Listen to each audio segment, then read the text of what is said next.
Hello डियरियंस, maths में chapter number 9 हम लोग पढ़ रहे थे, जिसमें कि वर्कशीट 1 और 2 को हमने कंप्लीट कर लिया था। आज हम लोग एक नया वर्कशीट स्टार्ट करने वाले हैं, ब्रेन टीजर्स। इसमें जितने सारे क्वेश्चंस दिए गए हैं, अगर आप उन सबको सॉल्व कर लेते हैं तो एक तरह से आपके पूरे चैप्टर का रिवीजन हो जाएगा, क्योंकि इसमें हर तरह के क्वेश्चंस आपको मिल जाएंगे जो भी चैप्टर में पूछा गया है। तो हर एक क्वेश्चन को ध्यान से समझिएगा, एग्जाम के पहले देख रहे हैं तो आपका अच्छे से इस चैप्टर का रिवीजन हो जाएगा। पहली बार हमारा वीडियो देख रहे हैं तो चैनल को सब्सक्राइब करके बेल आइकन को प्रेस कर लीजिएगा, नए वीडियोस का नोटिफिकेशन भी आपको मिलता रहेगा। मेरा एक और चैनल है मैकी एक्सप्लेन्स, आप इसको भी सर्च करके सब्सक्राइब कर लीजिएगा। ये हम क्लास 9th और 10th के लिए बनाए हैं, फ्यूचर में हम लोग यहाँ पे साथ में पढ़ेंगे। ब्रेन टीचर्स का पहला क्वेश्चन दो पार्ट में है। पार्ट ए में हमें एमसीक्यू क्वेश्चंस दिए गए हैं। सबसे पहला क्वेश्चन है 5x/3 - 4 = 2x/5 अगर है तो 2x - 7 का वैल्यू क्या होगा। तो इसका वैल्यू तो हमें तब पता चलेगा ना जब हमें x का वैल्यू पता रहेगा। x का वैल्यू हमें इस वाले एक्सप्रेशन को सॉल्व करने से मिल जाएगा। तो चलिए सबसे पहले इसको सॉल्व करते हैं। 5x/3 - 4 = 2x/5। इधर एलसीएम ले लेंगे, 3 और 1 का एलसीएम 3 ही होगा। ऊपर हो जाएगा 5x - 4 3 = 12 इक्वल टू, इधर तो 2x/5 है ही। अब यहाँ पे क्रॉस मल्टीप्लाई करेंगे तो ये हो जाएगा 5 5 = 25x - 12 5 60 इक्वल टू 2 3 6। तो 3 × 2 कर देंगे यहाँ पे 6x। अब यहाँ पे 6x इस तरफ आ जाएगा, 25x - 6x इक्वल टू -60 उस तरफ चला जाएगा, +60 बन जाएगा। 25 में 6 गया 19 हो जाएगा। 19x = 60, so x will be equal to 60/19। अब यहाँ पे x का वैल्यू हमें मिल चुका है, हमें इसका वैल्यू चाहिए। तो जहाँ पे x है वहाँ पे 60/19 पुट कर देते हैं। तो ये हो जाएगा 2 × 60/19 - 7। तो यहाँ पे हो जाएगा 120/19 - 7। यहाँ पे भी एलसीएम हमें लेना पड़ेगा, एलसीएम तो 19 आ जाएगा। 120 - 19 7 = 133। अब यहाँ पे सब्ट्रैक्शन करेंगे तो 120 में 133 सब्ट्रैक्ट होगा तो क्या बचेगा, -13 बचेगा। -13/19 आ गया हमारा 2x - 7 का वैल्यू। तो ये ऑप्शन कहाँ है, ये ऑप्शन सेकेंड है। ऑप्शन सेकेंड यहाँ पे सही होगा। A number 351 is divided into two parts in the ratio 2:7. The product of the number is, इस नंबर को दो हिस्सों में बांटा जाता है 2:7 के रेशियो में। तो देखिए ये जो 351 है इसको हमें दो हिस्सों में बांटना है।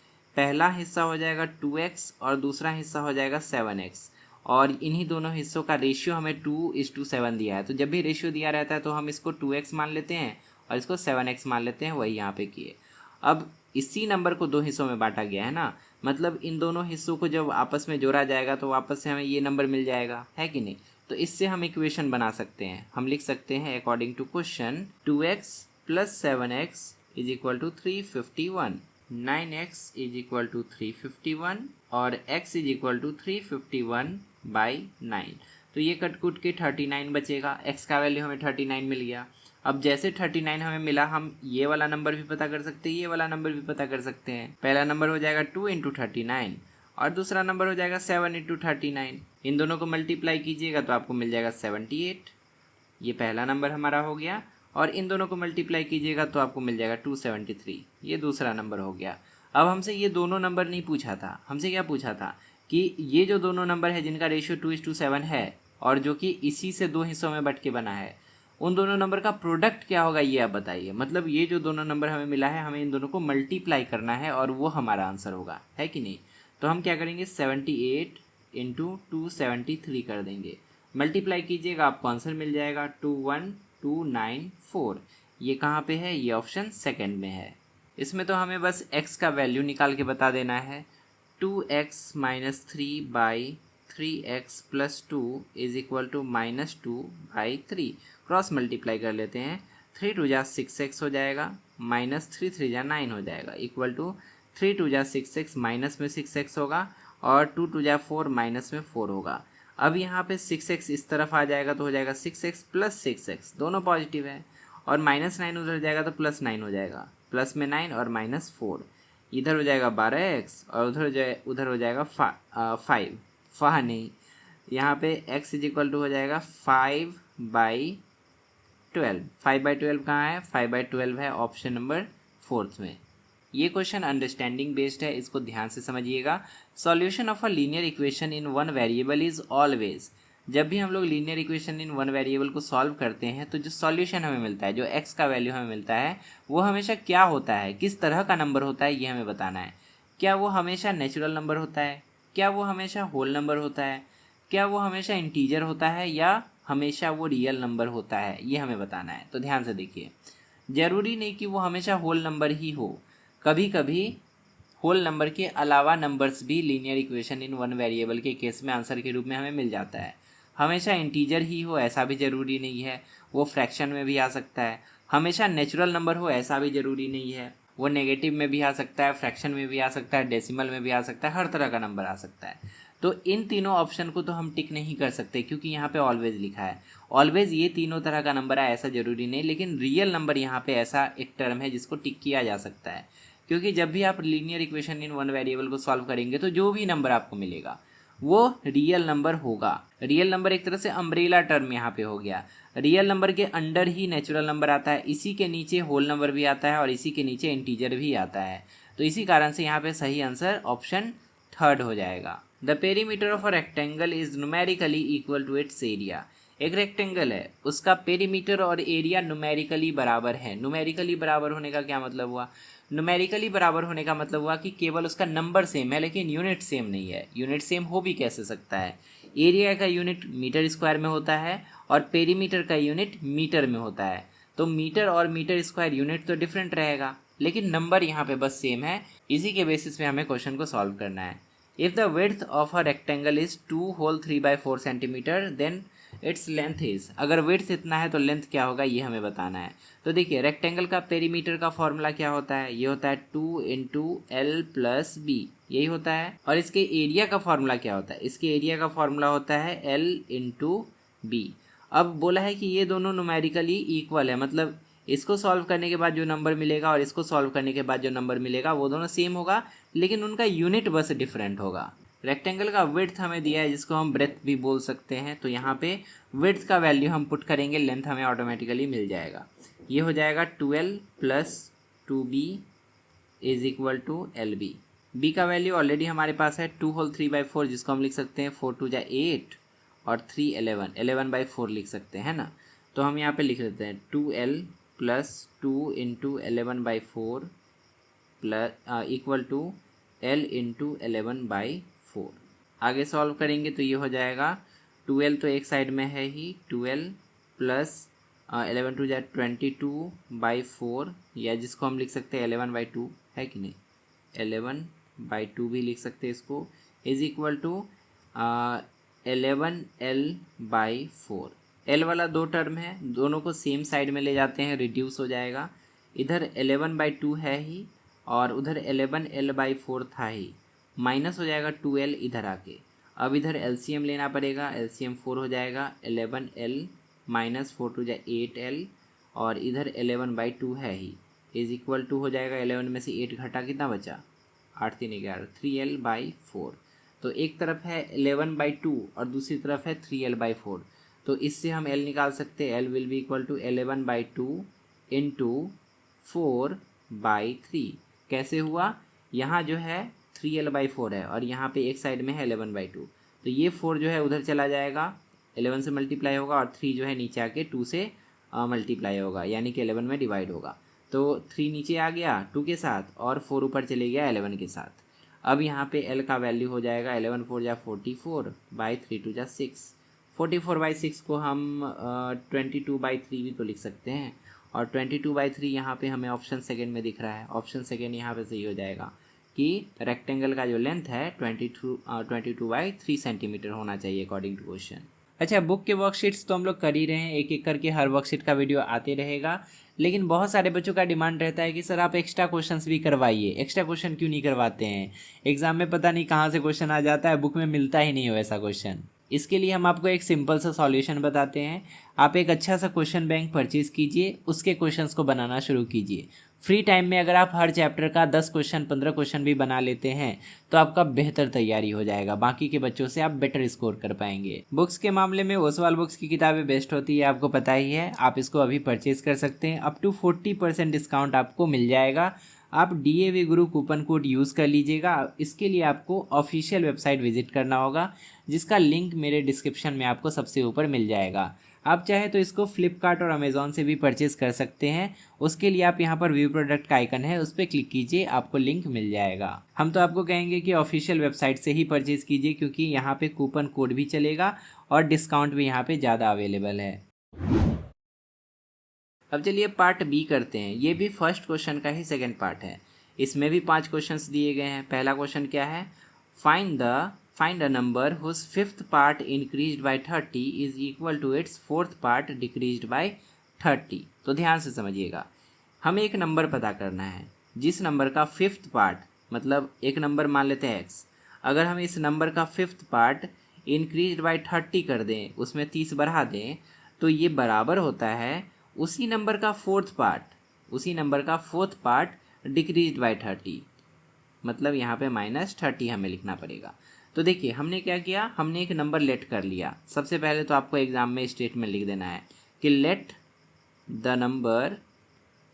Number is x। हमने एक नंबर लेट कर लिया x। अब जैसा क्वेश्चन में कहा गया वैसा हमने कर दिया, तो हमें ये इक्वेशन मिल गया। फिर से एक बार समझा देते हैं इक्वेशन, डाउट नहीं होना चाहिए। Find a number whose fifth part, एक नंबर हमें पता करना है जिसका फिफ्थ पार्ट, एक नंबर जिसका fifth part increase by 30 is equal to its fourth part, मतलब उसी नंबर का फोर्थ पार्ट, तो उसी नंबर का फोर्थ पार्ट कर दिए डिक्रीज बाय 30, तो डिक्रीज बाय 30 कर दिए। ये दोनों आपस में बराबर है। अब सॉल्व करेंगे, वो नंबर हमें मिल जाएगा। एक्स वाले को एक तरफ और नंबर्स को एक तरफ कर देते हैं, तो 30 इधर पहले से था और उधर से -30 आके +30 बन जाएगा। x/4 इस तरफ पहले से था और x/5 उधर से आके -x/5 बन जाएगा। सिंपल है, साइड को चेंज कर दिए हैं, इसको इधर ले आए और इसको उधर ले गए, सिंबल उसी के अकॉर्डिंग चेंज हो गया। तो एक तरफ 60 आ गया हमारा और दूसरी तरफ एलसीएम लेंगे 4 और 5 का, तो हो जाएगा 20, और इधर हो जाएगा 5x माइनस इधर हो जाएगा 4x। अब यहाँ पे क्या होगा, एक तरफ तो 60 है ही, equal to 5x minus 4x हो जाएगा x/20। तो x का वैल्यू हो जाएगा 60 इंटू 20, ये उधर जाके मल्टीप्लाई हो जाएगा। तो 60 गुना 20 कितना हो जाएगा, 6 दूनी 12 और उस पर 2 0, 1200। यानी कि 1200 ही वो नंबर है जिसका अगर आप 5 से भाग देंगे, जिसको अगर आप 5 से भाग देके 30 जोड़ देंगे, तो वो बराबर होगा उसी 1200 को 4 से भाग देने के बाद 30 माइनस करने पे जितना आता है उसके। तो आप करके भी देख सकते हैं। अगर आप 1200 को यहाँ पे पुट कीजिए तो जो आंसर आएगा यहाँ पे भी पुट करेंगे तो वही आंसर आपको मिलेगा। Raman had 30 flowers. He offered some flowers in a temple and found that the ratio of number of remaining flowers to that of flowers in the beginning is 2:5. Find the number of flowers offered by him in the temple. 30 flowers थे उसके पास, total number हमें पता है कि 30 ही flowers थे। अब बोला जा रहा है कि जब वो कुछ फ्लावर्स टेम्पल में जाके चढ़ा देता है तो उसके पास जो बचे हुए फ्लावर्स थे और जो स्टार्टिंग में उसके पास टोटल फ्लावर्स थे उनका रेशियो 2:5 मिलता है। मतलब ये जो 2 है ना और ये 5 है ना, ये किसको किसको रिप्रेजेंट करता है, ये बचे हुए फ्लावर्स को और ये टोटल फ्लावर्स को। मतलब क्वेश्चन में हमें दिया क्या है, पहले वो लिखते हैं। हमें लेफ्ट फ्लावर्स और टोटल फ्लावर्स का रेशियो दिया है और वो रेशियो है 2:5। जब भी किसी दो चीज़ों का रेशियो हमें दिया रहता है तो हम x लगा के उसको मान सकते हैं। मतलब हम लिख सकते हैं कि लेफ्ट फ्लावर्स कितना हो जाएगा, ये हो जाएगा 2x और टोटल फ्लावर्स कितना हो जाएगा, ये हो जाएगा 5x। हमसे पूछा गया था कि number of flowers offered by him in the temple, उसने टेम्पल में कितने फ्लावर्स ऑफर किए ये बस हमें बताना था। तो देखिए ये तो उसके पास बचा है ना, तो फ्लावर्स ऑफर्ड कितना हो जाएगा, इसके लिए सिंपली हम लोग टोटल फ्लावर जो कि 5x था उसमें से बचा हुआ फ्लावर जो कि 2x है उसको सब्ट्रैक्ट कर देंगे। यानी कि उसने मंदिर में 3x फ्लावर्स को चढ़ा दिया था, है ना, ऑफर कर दिया था। तो इसी 3x का वैल्यू हमें पता करना है। बट ये तो हमें तब पता चलेगा ना जब हमें x पता चलेगा, x का वैल्यू पता होगा। तो देखिए x का वैल्यू हम कैसे निकालते हैं, ये जो टोटल नंबर 30 दिया है इसी से हम x का वैल्यू पता कर सकते हैं। टोटल फ्लावर्स 30 है बट अकॉर्डिंग टू क्वेश्चन जो एक्सप्रेशन है उसका टोटल फ्लावर्स का वो 5x है। मतलब ये और ये आपस में बराबर होना चाहिए, है कि नहीं। तो हम लिख सकते हैं अकॉर्डिंग टू क्वेश्चन, ये क्या लिख दिए, हम लिख सकते हैं according to question 30 should be equal to 5x या 5x should be equal to 30, क्योंकि ये भी टोटल फ्लावर्स है, ये भी टोटल फ्लावर्स है, ठीक है। तो x का वैल्यू हो जाएगा 30/5x, मतलब 5। तो यहाँ पे 5 से 6 बार में कट जाएगा, तो x का वैल्यू हमें 6 मिल गया। अब जैसे x का वैल्यू हमें 6 मिला, हमें जो चाहिए था वो अब हमें मिल जाएगा, ठीक है। हमें क्या चाहिए था, flowers offered in the temple, जो कि है 3x यानी कि 3 × 6 यानी कि 18। तो उसने मंदिर में 18 फ्लावर्स ऑफर किए। अब देखिए हम आपको सारा कैलकुलेशन समझा देते हैं एक बार। उसने मंदिर में 18 फ्लावर्स ऑफर किए और उसके पास बचे होंगे 12 फ्लावर्स, समझे, क्योंकि उसके पास टोटल 30 फ्लावर्स थे। अब बचे हुए फ्लावर्स 12, टोटल फ्लावर्स 30। अगर आप इनका रेशियो निकालते हैं तो आपको 2:5 ही मिलेगा। 6 से ये 2 टाइम्स में कटेगा, 6 से ये 5 टाइम्स में, तो 2:5 आ जाता है ना। मतलब हमारा कैलकुलेशन, हमारा आंसर बिल्कुल सही है। Flowers offered by him in the temple is 18।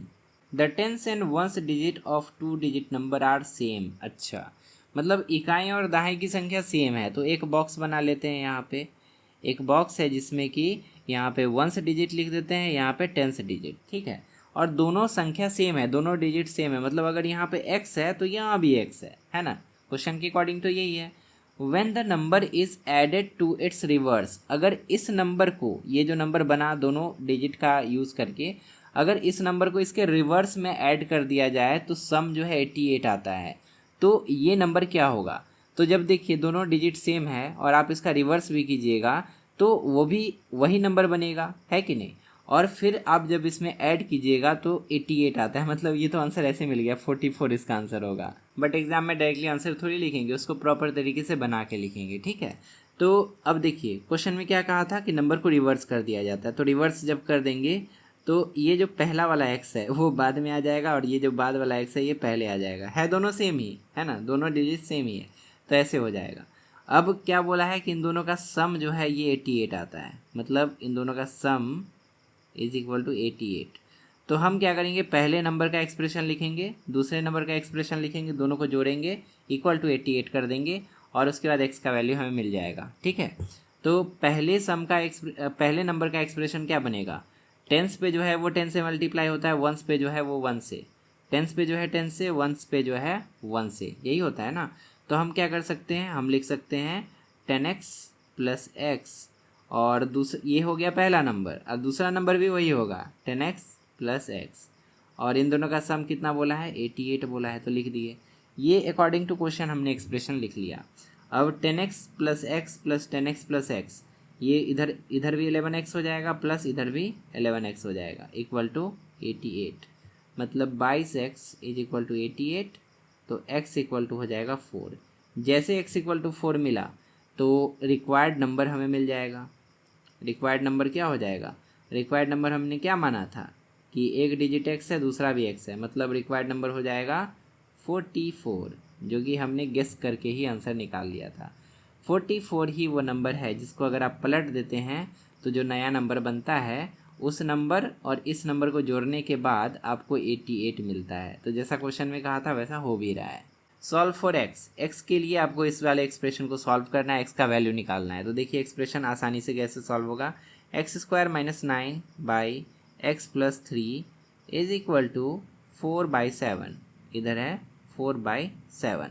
अब ध्यान से देखिए, आपको यहाँ पे एक अलजेब्रिक आइडेंटिटी लगाना पड़ेगा, अगर आप वो लगाते हैं तब आसानी से सॉल्व होगा, नहीं तो बहुत कॉम्प्लिकेटेड हो जाएगा ये।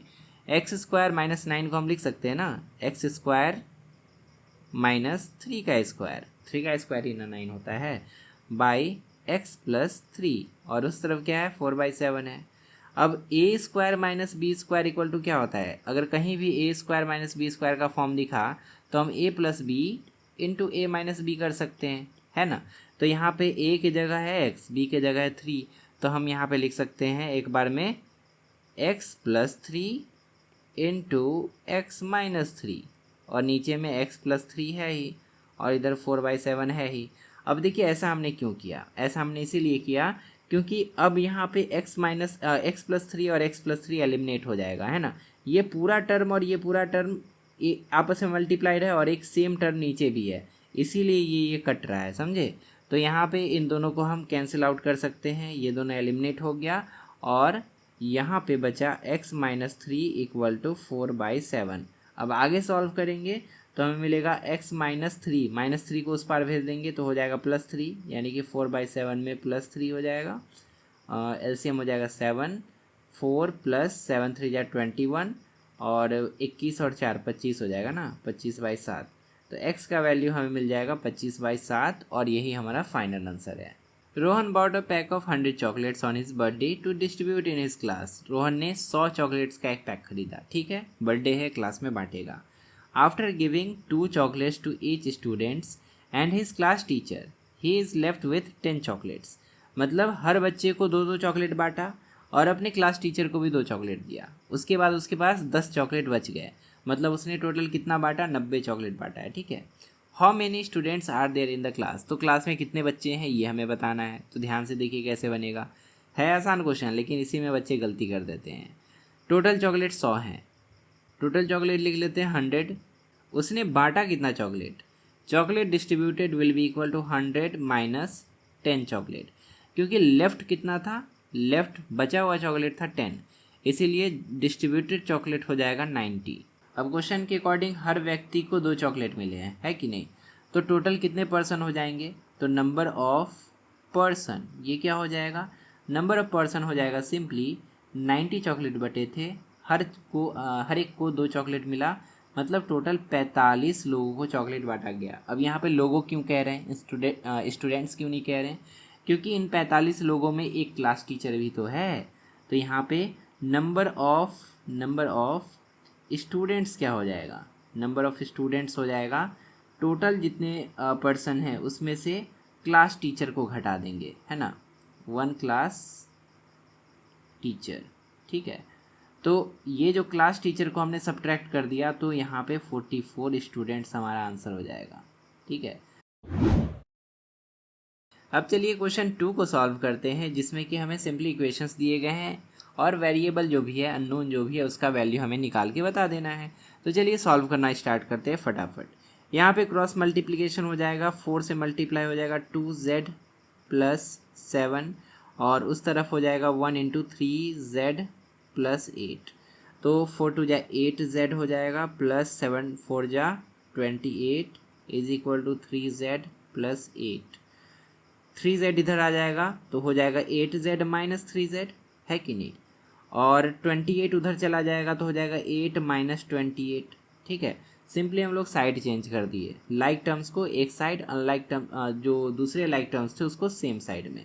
8z - 3z करेंगे तो हो जाएगा 5z और उस साइड हो जाएगा -20, तो z इक्वल टू हो जाएगा -20/5 यानी कि 5 × 20 यानी कि 4। तो इस तरह से z का वैल्यू हमें मिल गया -4, यही हमारा आंसर हो गया। सेम हमें यहाँ पर भी करना है, 12 से मल्टीप्लाई हो जाएगा 3 + 2y और 7 से मल्टीप्लाई हो जाएगा 2 + 5y। ये जो है इससे मल्टीप्लाई हो गया, ये जो है इससे मल्टीप्लाई हो गया, ठीक है।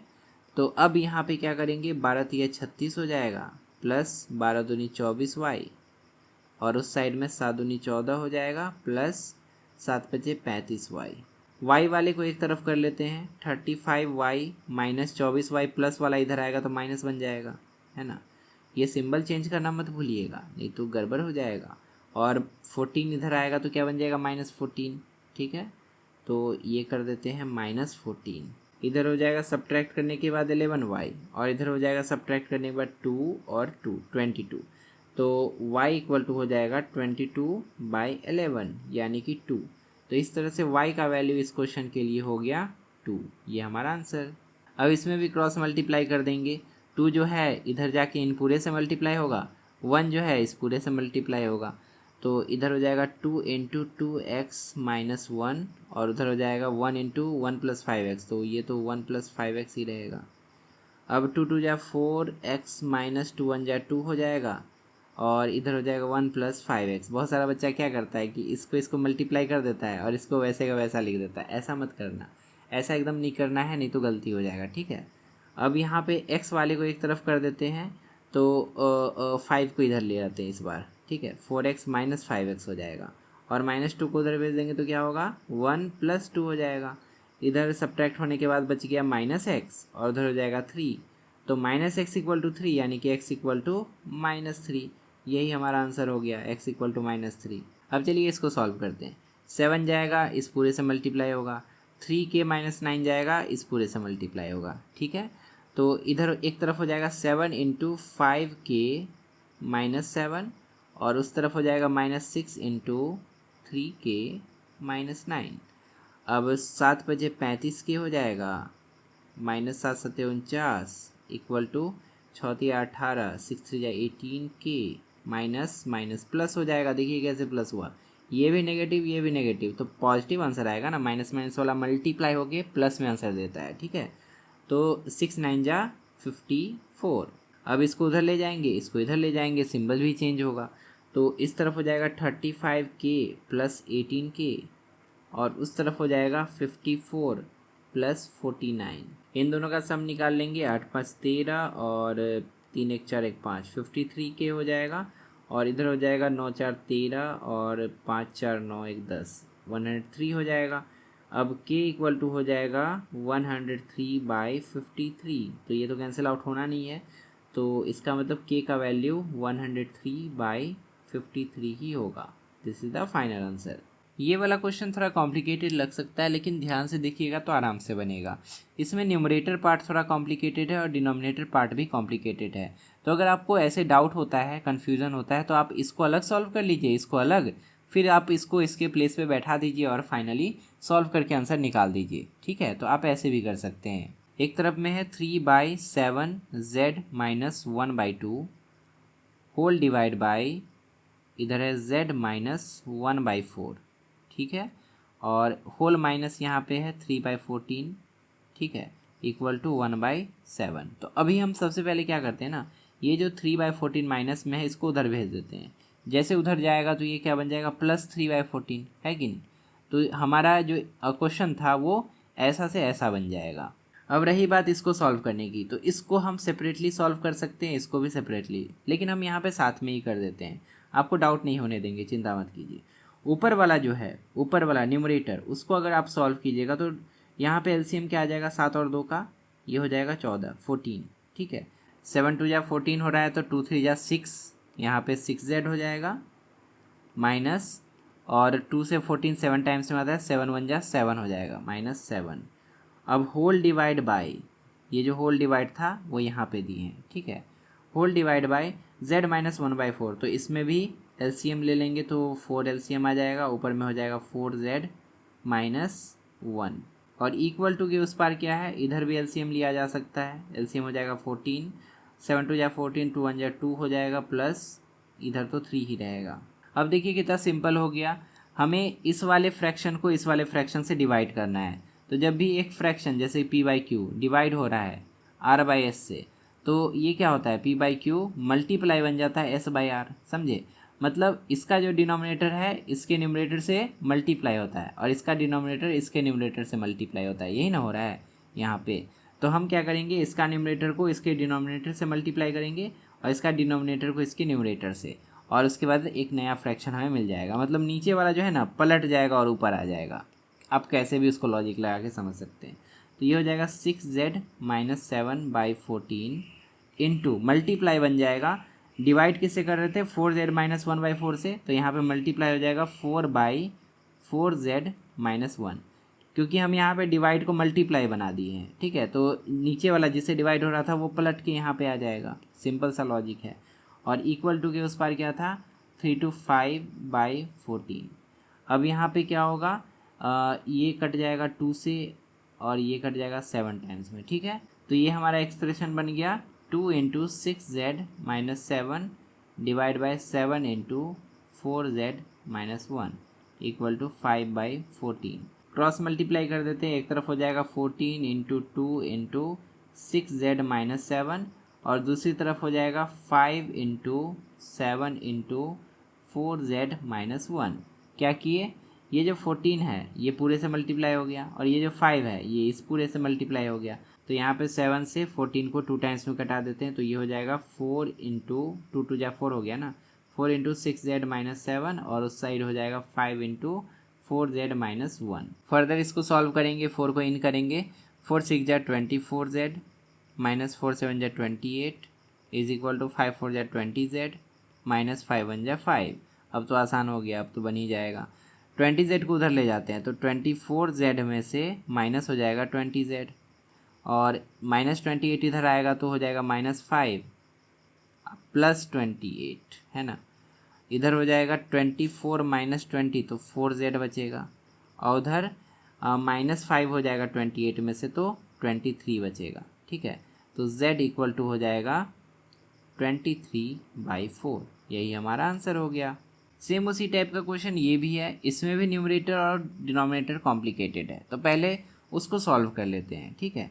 p माइनस 2/5 तो ये हो जाएगा 5p माइनस 2, 5p माइनस 2/5 और नीचे वाला क्या हो जाएगा, ये हो जाएगा 5p प्लस 2/5, ठीक है। सिंपली हम लोग क्या किए हैं, एलसीएम लिए हैं और एलसीएम लेने के बाद जैसे मल्टीप्लाई होता है वैसे करके यहाँ पे p को 5p बन गया और इधर भी p जो है 5p बन गया, ठीक है। अब यहाँ पे इस साइड में क्या है, 5 है। डिनोमिनेटर सेम है दोनों का, ऊपर वाले का भी नीचे वाले का भी, कट गया वो। अब यहाँ पे क्या बचा, ऊपर में बचा 5p माइनस 2 और नीचे में बचा 5p प्लस 2 और उस साइड में केवल 5 है, ठीक ना। अब यहाँ पे क्रॉस मल्टीप्लाई होगा। कैसे क्रॉस मल्टीप्लाई होगा, क्रॉस मल्टीप्लाई बोलिए या सिंपली आप इसको इधर उधर ले जाना बोलिए। तो जब इसके डिनोमिनेटर को उधर ले जाएंगे तो क्या होगा, इधर हमें मिल जाएगा कुछ ऐसा। एक तरफ तो 5p माइनस 2 रहेगा ही, दूसरी तरफ हो जाएगा 5 इंटू 5p प्लस 2, यही ना होगा। अब इधर है 5p minus 2 is equal to 5 5 जा 25p प्लस 5 2 जा 10। अब 25p को इधर ले आते हैं या 5p को ही उधर ले जाते हैं, ठीक है।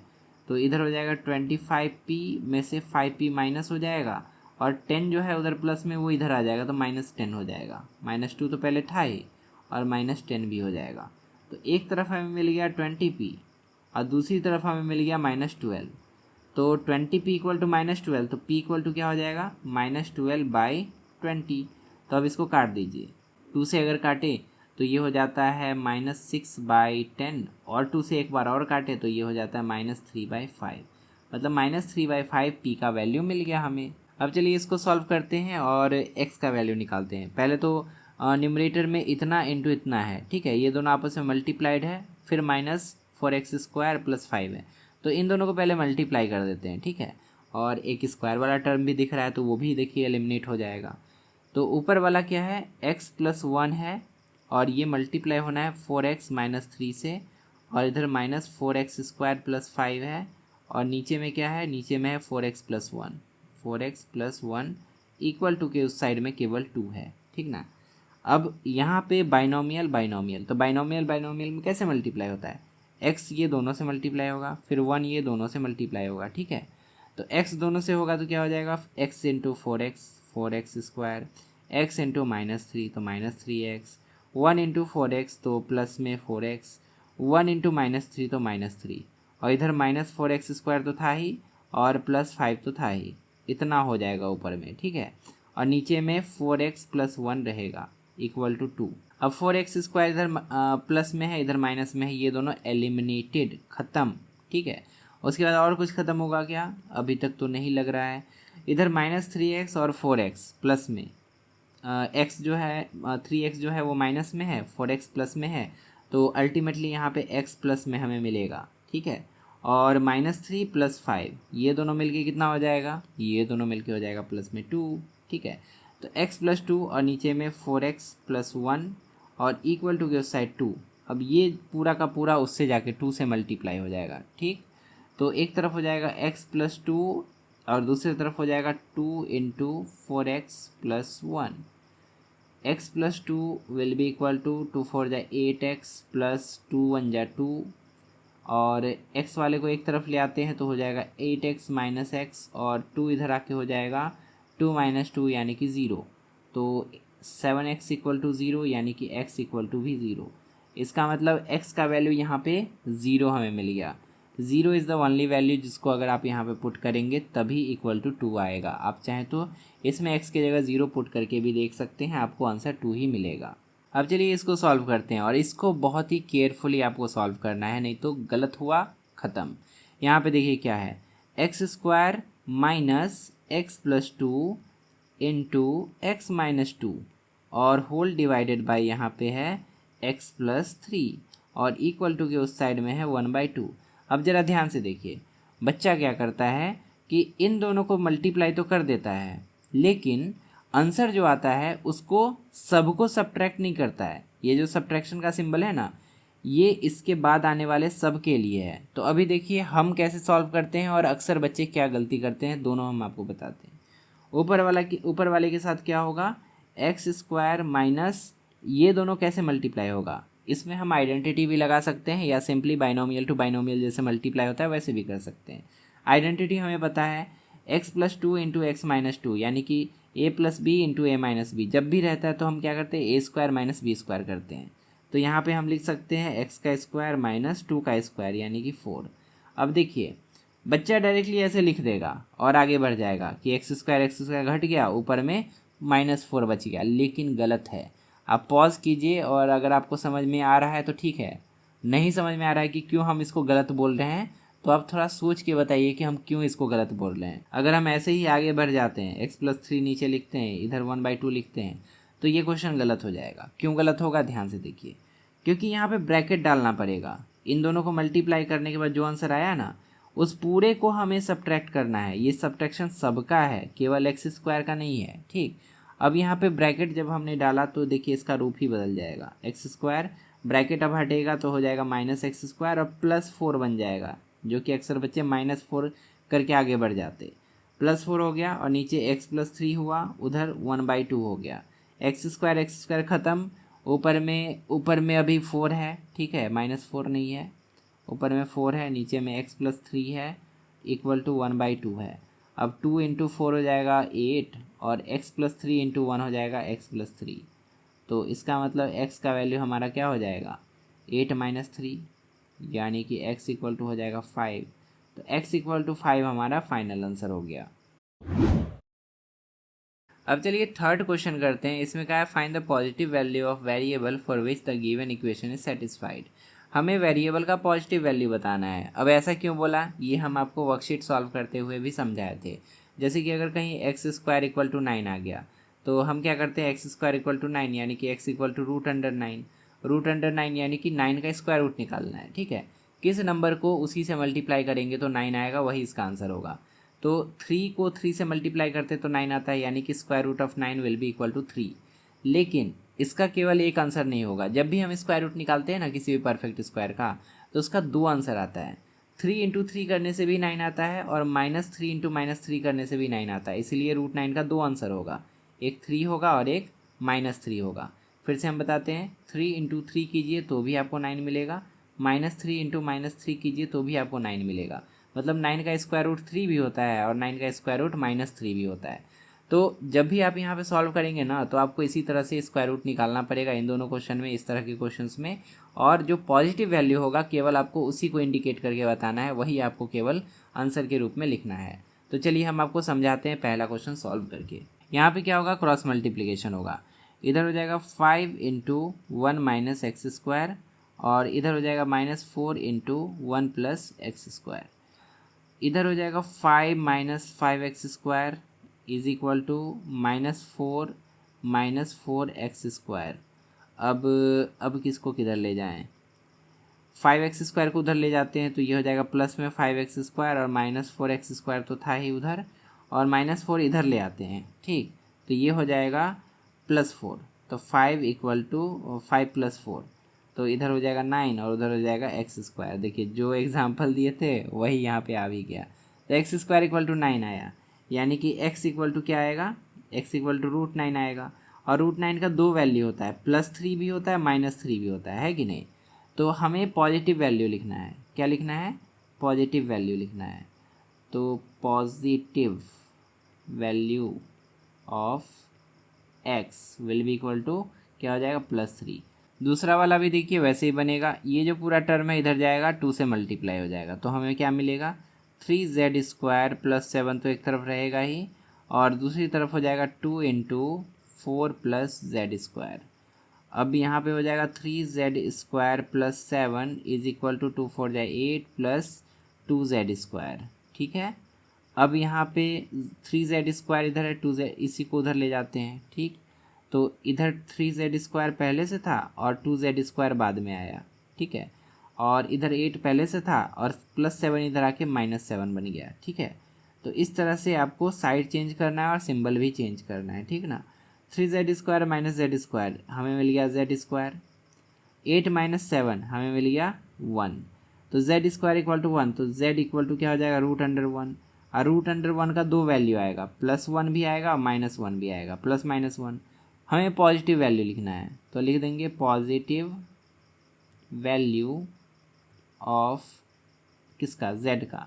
पॉजिटिव वैल्यू ऑफ z क्या हो जाएगा +1, यही हमारा आंसर हो जाएगा। 5 years ago, a mother was 7 times as old as her daughter. 5 years hence, she will be 3 times as old as her daughter. Find their present ages. हमें यहाँ पे पास्ट का भी कंडीशन दिया है, फ्यूचर का भी कंडीशन दिया है और हमसे प्रेजेंट एज पूछा है। तो हम तीनों टाइम्स को अलग अलग मेंशन कर देंगे। बीच में लिख लेते हैं प्रेजेंट, ठीक है, प्रेजेंट। इधर लिख लेते हैं पास्ट और इधर लिख लेते हैं फ्यूचर, ठीक है। और फ्यूचर कितना, तो 5 साल बाद, पास्ट कितना 5 साल पहले, सब हमें दिया हुआ है, ठीक है। तो प्रेजेंट एज मानना पड़ेगा। सबसे पहले आप प्रेजेंट वाला ही माना कीजिए। लेट मदर का जो एज है, मदर का एज है x और डॉटर का एज क्या हो जाएगा, डॉटर का एज मान लेते हैं y। प्रेजेंट एजेस जो हमने माना है इसके अकॉर्डिंग 5 साल पहले का एज क्या होगा और 5 साल बाद का एज क्या होगा वो भी हमें लिख लेना है। तो 5 साल पहले मदर का एज क्या होगा, वो हो जाएगा x - 5 जो हमने माना था उसके अकॉर्डिंग। और डॉटर का एज क्या हो जाएगा 5 साल पहले, ये हो जाएगा y - 5, सिंपल सी बात है। 5 साल के बाद क्या हो जाएगा, मदर का एज 5 साल के बाद होगा x + 5, है कि नहीं, x + 5। और 5 साल के बाद डॉटर का एज हो जाएगा x नहीं, 5 साल के बाद डॉटर का एज हो जाएगा y + 5। अब जो कंडीशंस दिए गए हैं उसके अकॉर्डिंग हमें इक्वेशन बनाना है, सॉल्व करना है, x y सब हमें मिल जाएगा। 5 साल पहले क्या था, mother was 7 times as old as her daughter, मतलब मदर का एज डॉटर के एज का 7 गुना था। ये 5 साल पहले की बात की जा रही है, 5 साल पहले का डेटा यहाँ पे है। तो 5 साल पहले मदर का एज यानी कि x - 5 was equal to 7 times of her daughter का एज, यानी कि 7 टाइम्स ऑफ y - 5, ठीक है। ये हमारा पहला इक्वेशन बन गया। उसके बाद क्या बोला है कि 5 साल के बाद क्या होता है, 5 years hence she will be 3 times as old as her daughter. 5 साल के बाद जो एजेस है ना, ये दोनों 5 साल के बाद का डेटा है ना, तो मदर का जो एज है यानी कि x + 5 जो है इट इज़ इक्वल टू कितना times, 3 times the age of her daughter. तो 3 इंटू डॉटर का एज क्या है y + 5। तो ये हो गया दूसरा इक्वेशन। अब दोनों को सिंप्लीफाई करेंगे थोड़ा सा और उसके बाद हमें दोनों को सॉल्व करना है। इसको सिंप्लीफाई करेंगे तो ये हो जाएगा x - 5 इक्वल टू 7y - 7 × 5 = 35 और x इक्वल टू हमें यहाँ से मिल जाएगा 7y - 35 + 5। तो यहाँ पे -35 और +5 है, तो ये दोनों सॉल्व हो के क्या हो जाएगा, ये दोनों सॉल्व हो के हो जाएगा -30। तो x का वैल्यू हमने पहले इक्वेशन से निकाल लिया, ठीक है। बाद में दोनों को इक्वेट कर लेंगे, हमें y मिल जाएगा। तो उसके बाद यहाँ पे देखिए इधर क्या होगा, इधर हो जाएगा x + 5 इक्वल टू 3y + 3 × 5 = 15, ठीक है। तो x इक्वल टू क्या हो जाएगा, ये हो जाएगा 3y + 15 - 5। अब 15 - 5 इसको सॉल्व कर लेंगे तो हो जाएगा 10 यहाँ पे, तो साथ में ही 10 लिख लेते हैं, ठीक है। तो इस तरह से ये दूसरा इक्वेशन हमें मिल गया। x क्या है, डॉटर का एज, ठीक ना। यहाँ पे भी x हमने निकाल लिया एक्सप्रेशन में, यहाँ भी x निकाल लिया, तो x तो चेंज नहीं होगा ना।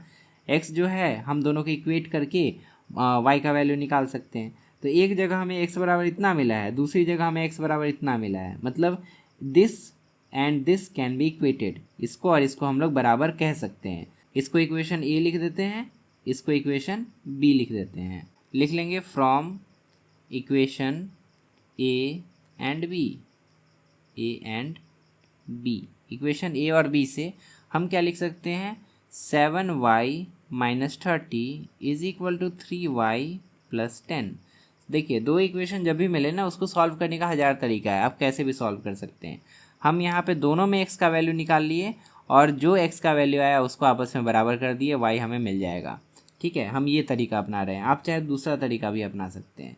अब यहाँ पे y वाले को एक तरफ कर देते हैं, इधर हो जाएगा 7y माइनस 3y और इधर हो जाएगा 10 प्लस 30। 7 में से 3y घट गया तो ये बच गया 4y और इक्वल टू इधर हो जाएगा 40, तो y इक्वल टू हो जाएगा 10। y का वैल्यू हमें 10 मिल गया। अब y का वैल्यू जैसे 10 मिला तो इसमें पुट कीजिए उस y के वैल्यू को या इसमें पुट कीजिए, आपको x का वैल्यू मिल जाएगा। ठीक है, तो यहाँ पे हम क्या करते हैं, a में ही y का वैल्यू पुट कर देते हैं। तो x का वैल्यू हो जाएगा 7y माइनस 30, तो 7 इंटू वाई का वैल्यू तो 10 आया है माइनस 30, तो ये हो जाएगा 70 माइनस 30 यानी कि 40। तो x का वैल्यू हमें मिल गया 40, y का वैल्यू 10 यानी कि डॉटर का एज 10 ईयर्स आ गया और x का वैल्यू 40 यानी कि मदर का एज 40 आ गया। अब हम आपको वेरीफाई करके बताते हैं। क्वेश्चन में क्या बोला था कि 5 साल पहले मदर का एज जो है वो अपने डॉटर की एज का 7 गुना होगा, है ना। तो 5 साल पहले इसका एज क्या होगा 35, 5 साल पहले इसका एज क्या होगा 5, है ना। अब देखिए 7 गुना है, 5 सत्ते 35, 7 गुना है ना। मतलब पहला स्टेटमेंट तो हम ट्रू प्रूफ करके आपको बता दिए। 5 साल के बाद क्या होगा, 5 years hence she will be 3 times as old as her daughter. 5 साल के बाद क्या होगा कि वो अपने डॉटर की एज का 3 गुना हो जाएगी। तो 5 साल के बाद इसका एज क्या होगा 45, 5 साल के बाद इसका एज क्या होगा 15। अब देखिए 3 गुना हुआ, 15 गुना 3 करते हैं तो 45 आता है ना, तो 3 गुना तो हो ही रहा है, मतलब जो क्वेश्चन में दिया था वो हमने उसके अकॉर्डिंग हमारा आंसर आ रहा है। तो करेंट एज जो है 40 और 10 ही होगा, उसी के अकॉर्डिंग अगर हम आगे बढ़ें, पास्ट में जाए और फ्यूचर में जाए, तो जो कंडीशन हमें दिया है वो फुलफिल हो रहा है, मतलब 40 and 10 is perfectly correct answer. तो फाइनली हमने 1 से लेकर 4 तक को सॉल्व कर लिया। ब्रेन टीचर्स में जितने सारे क्वेश्चंस बच गए उसको अगले पार्ट में हम सॉल्व करवा देंगे। अगर आपको वो वीडियो भी चाहिए तो कमेंट में लिखिएगा, उसको भी हम जल्दी से जल्दी अपलोड कर देंगे। एक्स्ट्रा क्वेश्चंस के लिए आप ये वाला बुक ले लीजिएगा, यहाँ पर व्यू प्रोडक्ट का आइकन है, वहाँ से भी आप परचेज कर सकते हैं या ऑफिशियल वेबसाइट से भी परचेज कर सकते हैं। ऑफिशियल वेबसाइट पर आपको 40% तक का डिस्काउंट मिल जाएगा। कूपन कोड आप DAV Guru यूज़ कर लीजिएगा।